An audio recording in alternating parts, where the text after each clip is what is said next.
My Women Courageous story began one evening in the fall, and my husband had just come home from teaching that evening, and I was already up in bed. And my son, who was a teenager, had gotten sick downstairs while my husband was out of the house, and I attempted to clean it up, but my husband was angry that my son was laying on his couch when it happened. And so he came upstairs with his glass of wine, and I was reading a book, and he asked me about it, and things had not been good. And so I said that it was one of the pets. And he said it wasn't one of the pets. I know it was your son. And he said, if you can lie to me about that, you can lie to me about anything. And he took the wine glass and threw it across the room, and it crashed next to me, the wall next to me, close to me, and the red wine went all over the white wall. And it shook me. We'd been going through some emotional abuse for several years. It's ironic, when I was pregnant with the baby at that time, who was 16 months old, things were great. But when I went back to work, he began to question me about what I was wearing to work, and question me about strange and silly things. And it kept continuing to escalate and escalate more. And so through all of that, I thought, well, what's going on here? Is this me or is this him? Am I imagining this? And I learned, after the wine glass incident, I was scared, and so I started sleeping in my daughter's bedroom with the door locked. And I went ahead and called a center for women, and I asked if I could get help with abuse. And they said, well, it's not physical abuse, it's just emotional abuse. So we can't take you in, we can't help you that way, but you can come get counseling. And so that's what I did.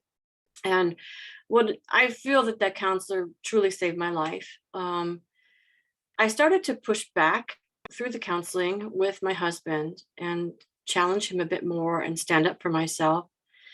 I also created a safety plan.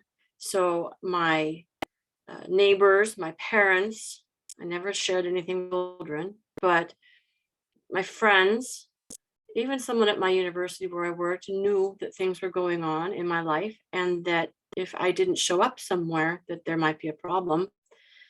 And that took a lot of courage to tell people something like that. It took a lot of courage to call the center. Once I started pushing back against my husband, the behavior did escalate. And I've learned that emotional abuse is sort of a roller coaster, where it can begin and it comes and goes. And then each time it can get worse over time.